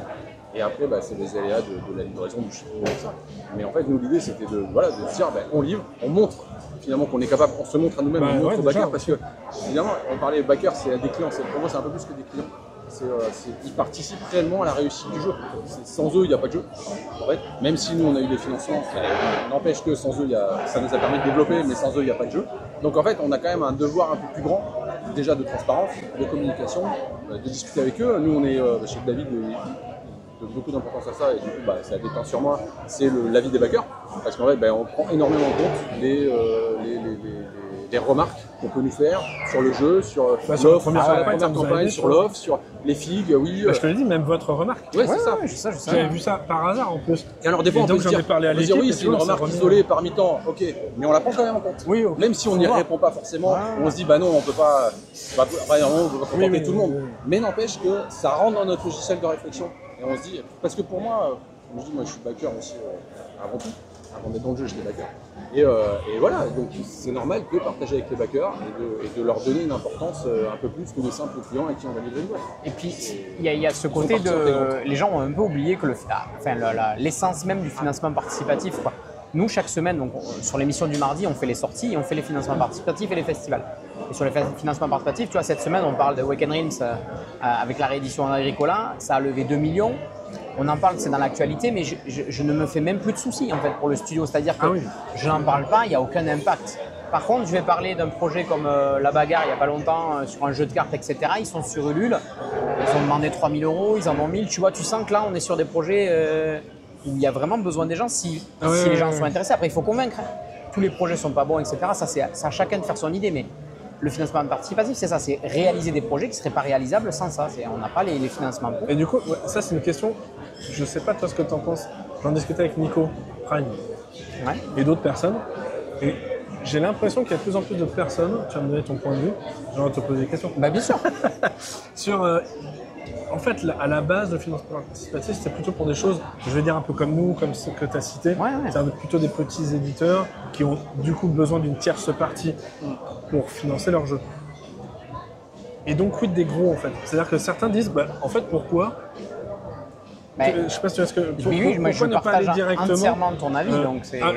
je sais même pas si c'est un avis pour l'instant. Ouais. J'ai besoin de le maturer. conscientiser. Mais tu te dis pourquoi ne pas passer par boutique? Non, mais Parce que nous, on peut pas se permettre. J'explique. Quand tu passes par un distributeur, c'est 50% de ta marge directe. Donc effectivement, ça te demande d'avancer de l'argent parce qu'il faut produire en amont, ce qui n'est pas le cas du Kickstarter, d'avoir des stocks, etc. Parce que tu peux pas savoir précisément combien tu en commandes, puisque c'est ça l'intérêt du KS. Du KS, c'est GameFound aussi, mais Oui, c'est financement de participatif. connaître le nombre de personnes en amont intéressées par ton sujet. Donc tu réduis tes stocks, etc. Mais moi, ce que je me suis demandé, c'est pourquoi les très gros font pas de la prévente sur leur site. Ouais, de la Oui, préco, par- de la- Je pense que je sais Weekend pas. Dream, s'ils font une page préco sur leur site, à mon avis, c'est quasiment la même chose. Alors peut-être pas. Peut-être que les gens sont habitués, formatés à KS Peut-être et aussi. du coup Ouais, GameFound peut-être. et c'est tellement plus simple. Mais c'est vrai que c'est un peu étrange, ouais. En tout cas, ça a plus trop de sens entre guillemets parce qu'on sent bien, on l'a dit tout à l'heure, c'est carrément des sommes qui vont financer le studio maintenant et Oui. ils en ont besoin parce qu'en fait l'équipe a grandi, parce que Ouais, ça, c'est est- normal. comme tu l'as dit tout à l'heure, les projets sont devenus à une autre échelle, il y a plus de monde, il y a plus de frais et il faut faire d'autres projets et d'autres choses. Donc c'est même plus le même délire entre guillemets, quoi. Disons que ce qu'on constate aussi, c'est que du coup, pour les petits, c'est pas fait, c'est encore plus dur parce que du coup, Ah, bien ceux sûr. qui sont plus mis en avant, tu sais bien qu'il y a des algorithmes, il n'y a pas qu'à YouTube qu'il y a des Ah non, non, algorithmes. tout le donc, monde, ouais. donc, celui qui est mis en avant, c'est le plus gros. Bien sûr. Et donc finalement, c'est les grands arbres qui tuent les petits. Et je sais pas si c'est si pérenne. Parce que ça veut dire Non, que parce que pour mais c'est une exister réflexion. parmi les Je dis gros, pas que c'est ça. Ouais, c'est nous, ça, nous, c'est quand ça. on lance les campagnes, enfin la campagne du coup, mais même quand à chaque fois qu'on se pose la question sur une campagne, c'est bon alors, Weekend Dreams, il lance quand Ouais, et encore, on les regarde machins, pas- ils lancent on quand. regarde pas Ah ouais, franchement ça, mais- C'est une réflexion à prendre en compte en plus, ouais. Ça, on prend un le peu fait en compte, pas mais c'est sûr que énormément, mais- non, mais on essaie, ouais, il faut essayer de se faufiler. Ce que je veux dire, c'est que c'est une sorte de cercle un peu. Mais ça ne touche pas que le jeu, là, ce que je suis en train de dire. Non, non, bien sûr. C'est que celui qui a plus d'argent met plus d'argent dans le marketing. Et donc est plus visible et donc génère plus Exactement. d'argent. Et les plateformes, puisqu'elles vont toucher plus à quelqu'un qui est installé. Ouais, ouais. Tout intérêt. Donc tu vois, c'est. Je sais pas si on s'écarte pas un peu du modèle qui était quand même initialement Moi, je pense que si. un paiement tierce partie que pour si. quelqu'un qui ne peut pas faire autrement. Nous, on s'est raisonné depuis Mais- Malia, en vrai. Ça a été quand même le moment donné où on a vu que ça prenait un peu de retard. On a dit, bon, là, Malia, c'était quand même un pledge à 140 balles, tu vois, c'est pas rien. Et on s'est dit, on repledge plus rien tant que c'est pas arrivé. Voilà, c'est le mot d'ordre à la maison, tant que lui, il est pas arrivé. Et ça a bloqué vachement, là. Ça fait 3 ans qu'on n'a rien pledgé, quoi, pour le coup. C'était pas sur celui-là qu'il fallait dire. Ouais, c'est pas de chance, entre guillemets, mais. Ah bah oui, après. Mais voilà, Non, mais mais j'ai cette réflexion aussi, je suis d'accord, je trouve à des moments donnés, je vois des projets, je me dis, bah, c'est couru d'avance en fait, entre guillemets, voilà, il n'y a pas de... Tu sais, c'est les fameux messages de financer en 14 secondes. Ouais, c'est ça. Tu débats. Et puis les financements, quand tu fais 1 million en 24 heures, bon, Ouais. on se rend pas très compte, enfin, 1 million c'est beaucoup d'argent quand même. C'est quand même c'est quand même dur d'aller trouver un investisseur et de lui dire, est-ce que tu n'as pas 1 million pour mon projet, quoi. C'est des sommes qui sont complètement bien sûr. exorbitantes, entre guillemets, quoi. Ouais, voilà, en tout cas, c'était. Je sais pas. Nous, on a constaté. On a pensé un peu à ce truc de cercle un peu difficile pour les nouveaux, quoi. Mais force est de constater que c'est quand même un modèle qui est intéressant pour vous parce que voilà, il y a cette idée de, il n'y a pas besoin d'avancer les frais de prod, Bah ouais, bien sûr. etc. C'est quand même avantageux. Donc, là, s'il fallait vous avez quand même avancer, envie de passer Vraiment, par ça pour moi, c'est la Bah, au début, pour le début, quoi. Et pourtant, on veut aller en boutique aussi. Puisqu'on a d'ailleurs eu des retailer pledge, comme je te disais, c'est-à-dire des boutiques qui nous ont commandé La le version, matériel du jeu, la du version, Kickstarter, je veux dire. Mais on a déjà potentiellement des demandes pour boutique. Donc on n'est pas du tout. Enfin, nous, pour nous, il n'y a pas une guerre boutique, pas boutique. Hein. Enfin, je n'oppose pas les deux. Mais pour un petit, on ne pourrait pas se permettre, nous, et on a fait les calculs. Et ça veut D'aller dire en qu'à boutique terme, direct, ce n'est pas si possible. vous avez les moyens, ça vous dérangerait pas de plus passer par Kickstarter, c'est ça que tu veux dire? Mais notre but, c'est de faire des jeux, et de livrer des jeux et de faire des bons jeux. Après, Peu importe la méthode, tant que ça marche et que bien c'est... sûr. Ouais. C'est juste que là, quand tu fais les calculs, à notre échelle, C'était tu pas ne possible. peux pas, Ouais, financièrement, ça, tu as j'ai un capté, rendement ouais. négatif. partir Tu du peux moment pas. où tu as la capacité à créer des stocks. Après, l'avantage, n'empêche, du financement participatif, même si on a perdu la quintessence de la chose, la base de la chose qui s'est aidé à faire des projets, c'est que tu as aussi un côté communication directe avec tes clients. Alors que à travers le retail, tu as quand même ce côté où tu ne communiques pas avec tes clients, tu communiques avec ton Avec distributeur. ton distributeur qui lui communique avec la boutique, qui communique avec le client. Tu vois ce que je veux dire? T'es Donc, loin de ton client. En fait, Ouais, mais avec je tes comprends- réseaux, tu peux je comprends imaginer des modèles communiquer. comme Weekend ou comme Simone.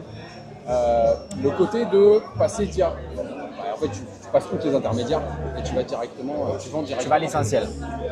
Donc oui, en fait, je comprends aussi pourquoi ça a pris ce virage-là. En fait.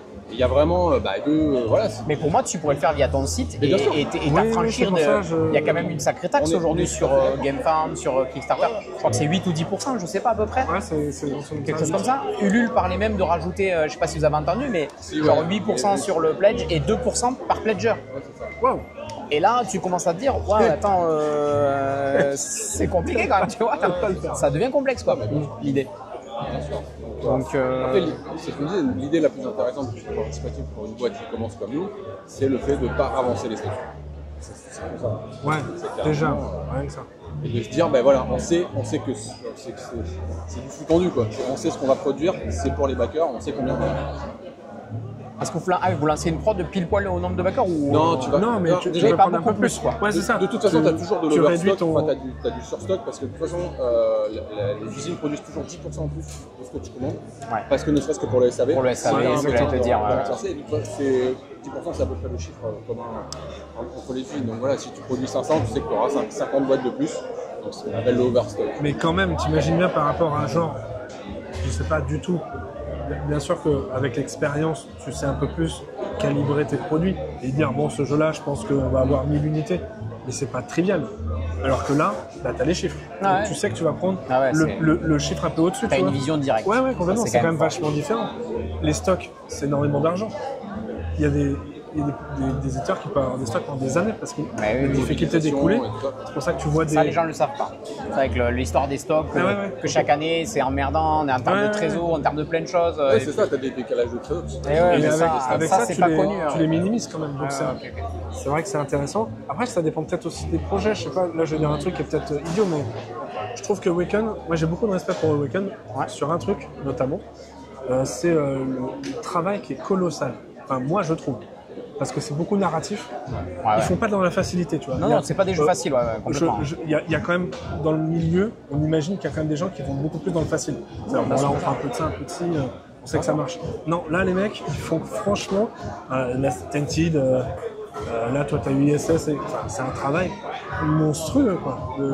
Donc, je me dis, à la rigueur, je peux comprendre que ça demande un temps tellement important et des ressources tellement importantes qu'il faut quand même. Parce que les marges sont quand même plus grandes sur crowdfunding, tu Oui, vois. t'as pas d'intermédiaire.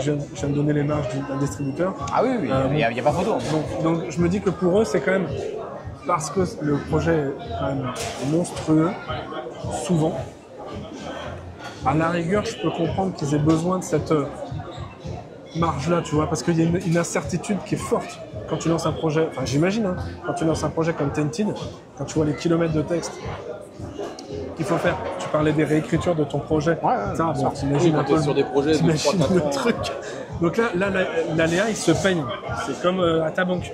Donc je peux, à la rigueur, comprendre que c'est aussi lié un peu au projet. Ouais. Mais bon, mais en tout cas, ils m'impressionnent. Moi, j'ai une question pour vous qui va être plus en rapport avec mon métier. Quand on est un éditeur qui débute comme ça, comment on apprend tout ce qui est interaction avec justement les nouveaux métiers influenceurs, la presse, les médias, cette histoire d'exemplaire presse. Enfin, est-ce que c'est dur ou pas de s'y retrouver là-dedans? À qui faire confiance? Vers qui on s'oriente? Est-ce qu'il faut aller vers des grands, des petits? Est-ce que c'est des questions qui viennent? Pas du moi, tout, est-ce que vous faites au feeling? C'est et moi puis, qui travaille pas mal là-dessus, mais c'est un peu en mode presque plus. Non, mais là, je suis en mode artisan, quoi. C'est-à-dire, on est plus sur au le coup de mode cœur. artisan. Là, moi, je vous avais vu sur une vidéo comme ça. Ouais, on voit ça. Parce que moi, je fais de la prospection. On parlait de recherche à Londres. Voilà. T'as vu le tag This is the game, tu dis Ouais, tiens, ils genre, parlent de moi, qu'est-ce qu'ils Il disent? y avait une réflexion sur les figues, je crois. Oui. En mode, ah, c'est dommage que ça, ils en donnent bien. Ah, tiens, bah, voilà. Mais c'est plus. que je trouve intéressant les interactions, de dire alors il a fait combien de vues le gars, il a combien de. On n'est pas trop dans ce truc, donc on n'est pas non plus dans la recherche de il me faut un tel ou un tel. C'est un peu plus en France du moins, parce que vu qu'on ne peut pas aller démarcher aux États-Unis, par contre aux États-Unis, peut-être qu'on va plutôt choisir quelqu'un qui nous a été, dont on va nous dire lui il est quand même un peu connu. Ouais, ça je peut pourrais être même bien. t'en donner. Moi, pour le coup, je pense, pareil, je fais ma veille aussi, je regarde énormément Outre-Atlantique. Et il y en a quelques-uns qui je dois marquent bien. reconnaître que je fais un peu, mais pas tant que ça, pour deux raisons. C'est que donc, Le temps. on a déjà énormément de travail. Les journées temps, ne font que 24 heures. C'est ça, ouais. Et en vrai, je cherche pas. J'ai pas envie de vraiment passer de temps là-dessus, je sais pas comment dire. C'est-à-dire, une fois que j'ai des gens que je trouve cool et avec qui on peut échanger, et si on peut faire un peu de promo, parce qu'à un moment il faut quand même en faire, c'est la vie, eh ben, c'est bon, j'ai ce pas que besoin j'allais dire, d'aller. c'est quand même important malgré tout. Aujourd'hui, on s'en rend compte Bah, que bien quand sûr. même, Bah, c'est pour un ça jeu qui que- marche, c'est un jeu dont on a parlé. C'est pour aussi. ça que certains me disent, enfin, j'ai eu des personnes qui m'ont écrit, t'as bougé comme un. T'as vraiment beaucoup bougé là, pendant le Kickstarter et tout, parce que les salons aussi, je trouve ça chouette. J'essaie de bouger, de rencontrer des gens, mais je suis pas trop dans le truc de bon, allez, je vais essayer de lister. Ok, oui, donc vous n'avez pas fait une liste, lui il a attendu, Non, machin, non, milieu, non. on réserve ça, ok. Non. C'est pas encore comme ça pour vous. Ah, pour nous, non. Je sais même pas si c'est. Enfin, ouais, je sais pas à quel point c'est comme ça de manière générale. Non, Je puis sais. il y a ça, puis il y a. Je sais pas si aller de manière générale, mais je peux répondre en toute honnêteté que ça fait partie des réflexions des gens en face. ok. Voilà, il y a des gens qui vous répondent combien de gens t'as, donne-moi des chiffres. La première interaction, c'est ça. Ok. Et il y en a d'autres, c'est pas tout à fait ça. Et souvent, le mieux, c'est de se rencontrer en vrai. Ah oui. Il y a pas photo. C'est clair. Bah, c'est ce que là, moi, des fois, il me manque avec les Américains. C'est que je peux pas véhiculer le même. Je comprends. Le même détail de partage de on a créé tel truc. Très souvent quand j'échange avec les gens, il y a un côté sociable parce que je suis pas complètement associable. Et du coup ça. La preuve, j'avais dit cette vidéo durera un quart d'heure. On est à peu près à 1h10. Je pense qu'on On peut s'arrêter. Moi, je dure un quart d'heure plus une heure en bonus. Moi, ça me va très bien. Ah non, en non, vrai. on peut arrêter. Ah, mais là, Ouais, non, mais sinon Non, ça on s'arrête va- jamais. on va pas tarder à Ça arrêter s'arrête après, jamais.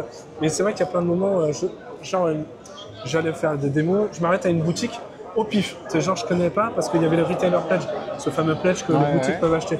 J'y vais parce que j'étais dans mon fief. Donc tu vois, je me dis moi c'est cool.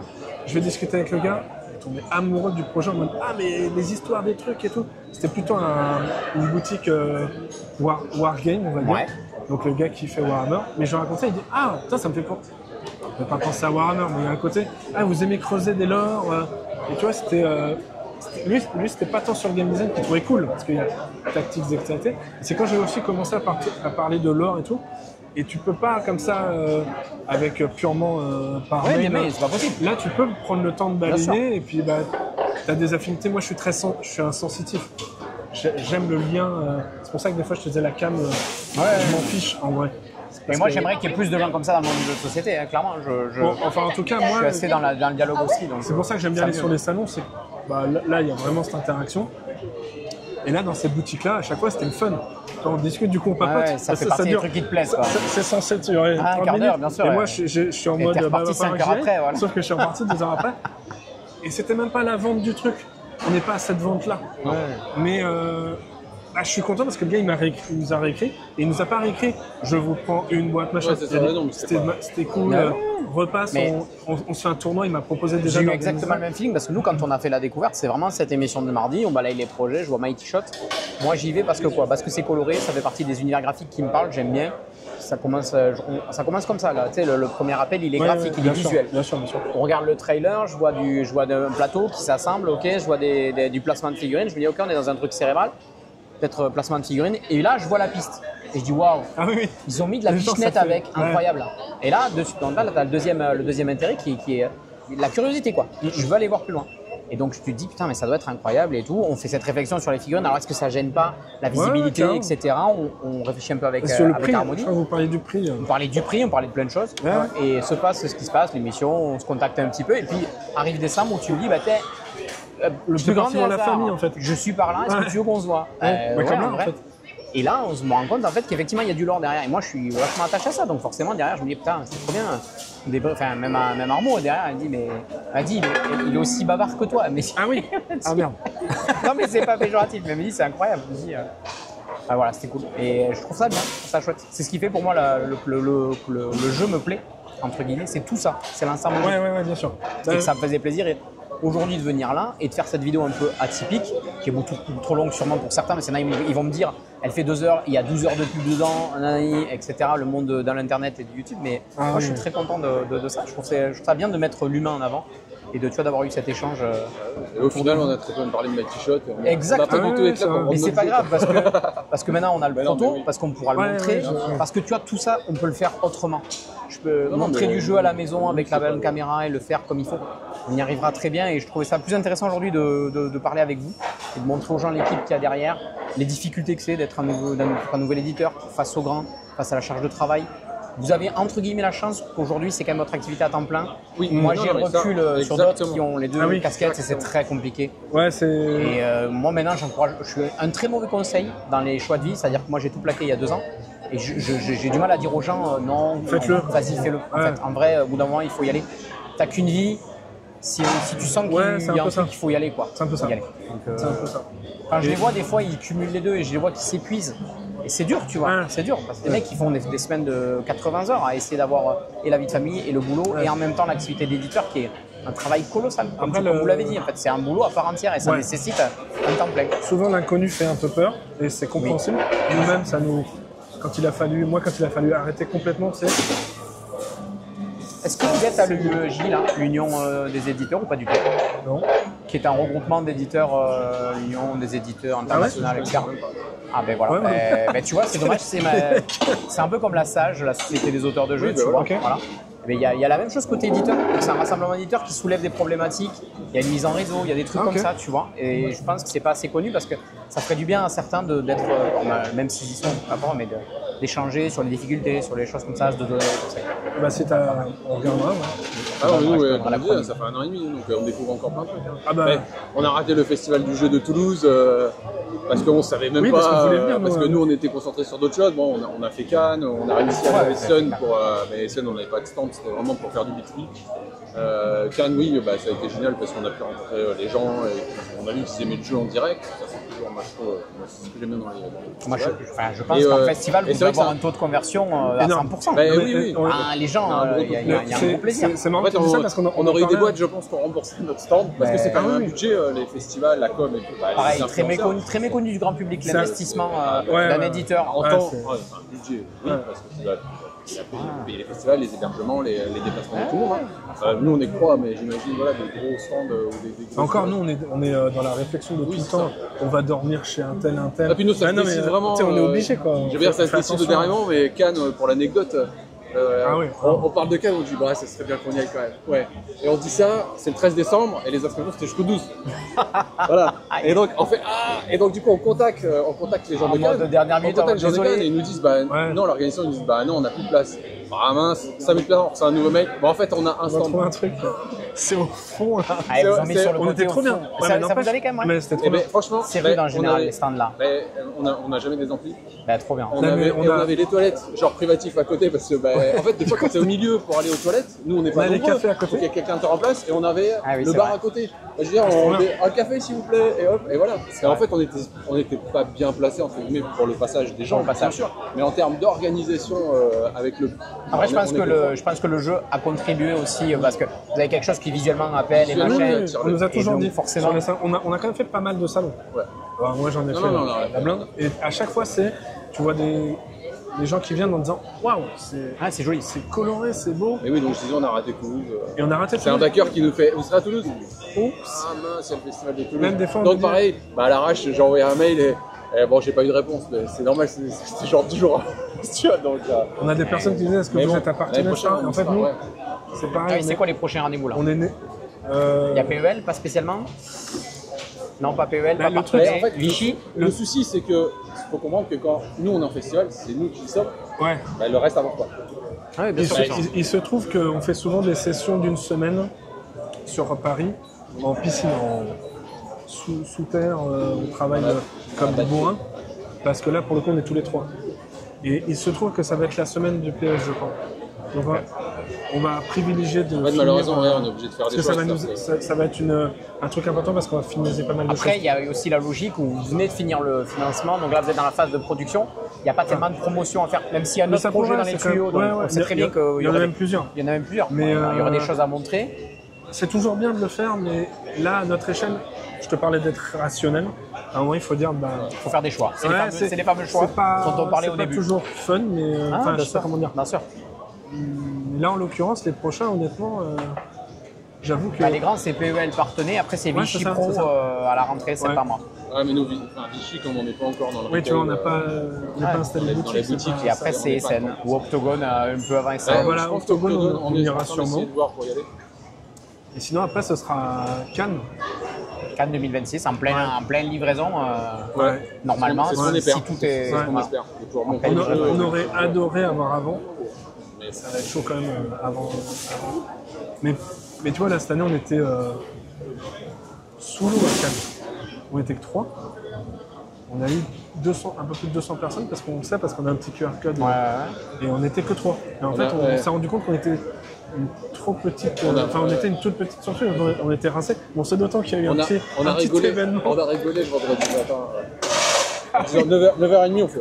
Oh, mais il n'y a personne. Franchement, Cannes, on nous a dit, c'était. Et là, on entend le message, les portes ouvriront à 10h, à 10h05. Blindé, Moi, j'ai regardé la montre, il était 10h05, j'ai regardé, il était 18h30. Hein. On n'a pas arrêté. Et tant mieux. Mais c'est vrai que ce qui nous fait plaisir, là, tu vois, il y a eu la campagne qui a fait un score qui est sympa, mais on attend le pledge manager. Et pour un premier résultat, c'est cool. C'est pas non plus 2 millions. Hein. Ah non, mais, non. Et pour l'anecdote, David, c'est ce qu'il allait dire. Il avait 2 rages Non, dedans. non, j'allais pas dire ça. Mais... On arrive à Cannes, il fait, attends, j'ai mal à la mâchoire, je suis obligé de trouver un dentiste en On urgence. arrive à Cannes, j'étais en mode, là, j'ai une vieille douleur, mais genre. Genre, c'est l'enfer. De 1 à 10, on est quand même à 8,5. Ah, mais les dents, c'est l'horreur. Et là, Moi, du j'ai coup, pas- je pas trouve un mal de rendez-vous. Et là, le mec il dit, oh, mais c'est juste tel truc, tu vois. C'est rien du tout. Je repars. Et sauf que je fais des démos, quoi. Toute la journée, machin. Et là, les journées, j'étais là en mode, ouais, vas-y, j'en peux trop plus, alors que j'arrête pas de faire des démos avec les gars et tout. Je vais le revoir, et là, le mec, il me dit, oh, je vois pas. En fait, c'est en Bretagne, donc après, 5 jours après, que j'ai pu être. Vraiment soigné. Ouais, il y avait des caries sous des ponts, machin, donc j'avais vraiment des trucs. En fait, j'ai souffert comme un. Ah oui, mais il a pas fait de radio. Il a rien vu à la radio à Cannes. Ah ouais. Donc, effectivement, là, les gars, ils me chambraient après. Ils me disaient, bon, c'est vrai que pendant Cannes, j'ai un peu souffert. Ah, Ça se c'est voyait pas, l'enfer. les gens, ils ont pu parce que j'arrivais à tenir le truc. Tu sais, quand t'es dedans, je sais pas, il doit y avoir des molécules qui te. Il y a un peu d'adrénaline, mais. Ouais.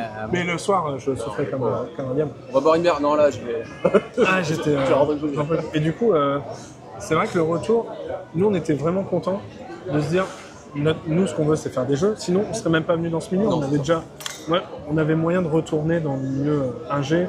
Je t'ai payé 4 fois plus. Tu vois, pas de raison.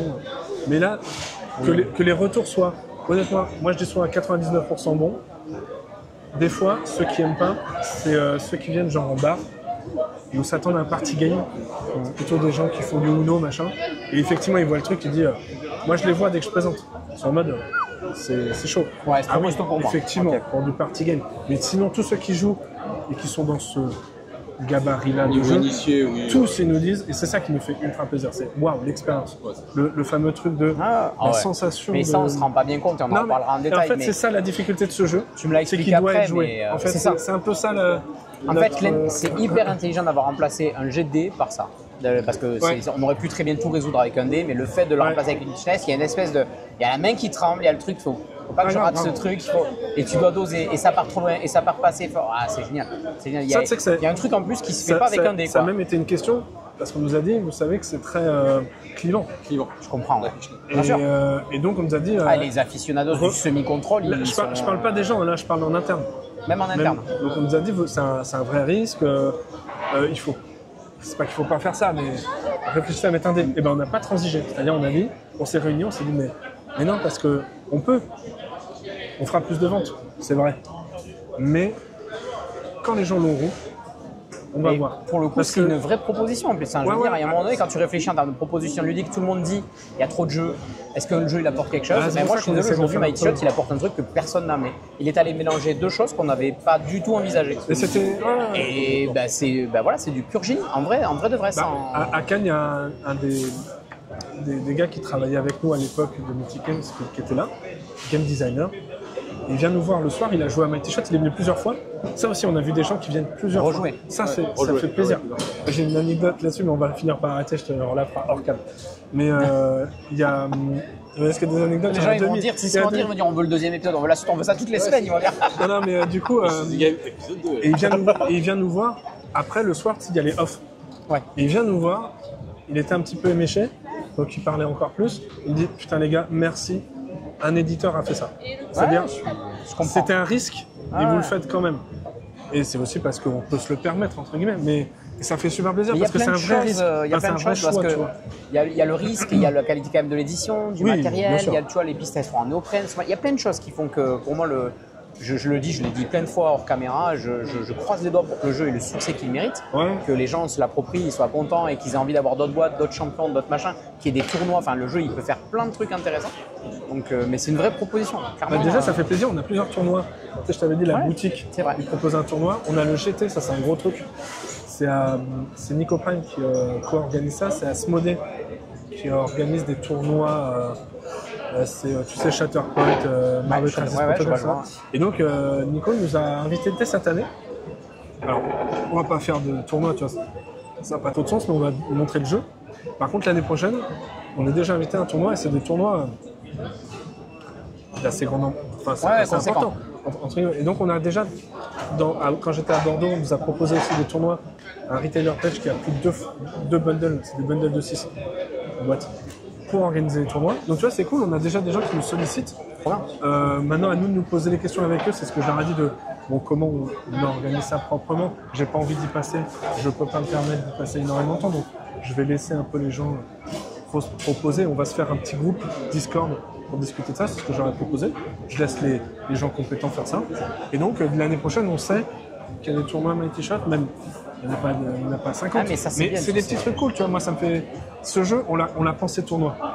Parce qu'on veut voir qu'est-ce que ça donne quelqu'un qui a fait 100 parties d'extérieur plus tactique, ça va donner quoi quand tu as deux personnes comme ça. C'est ça. Et c'est ultra visuel. Tu as envie de voir. Nous, on regarde des parties, tu as les gens autour. J'ai tu vois. envie de voir, tu sais, est-ce que Le ça va stress, être quoi. sur, comme League of Legends, c'est le pick and ban, tu sais. Est-ce que d'un moment donné, tu dis, bon, mais je réserve ce champion, je t'enlève celui-là, tu vois, et te faire ta liste de 3 avec la possibilité de changer entre deux, enfin, c'est incroyable. Ça peut soulever. Justement, on est à l'écoute de ça. Pour l'épisode 2, tu parlais des pistes néoprène. Pour l'épisode 2, on te racontera, mais au départ, les pistes néoprène, enfin, les pucks qui sont comme ça, c'était des jetons carton Oui, et les plein pistes d'évolutions. en carton. Et on pourra raconter comment on a fait évoluer. Comment vous êtes tout ça. arrivé à ça. Ouais, c'est Bah, pareil, c'est c'est hyper intéressant. des heures de discussion entre nous, mais voilà. Ça fait combien? Eh bien écoutez, ça fait 1h24. Voilà, cette vidéo est beaucoup trop longue. On va essayer de faire un petit plan général pour clôturer ça.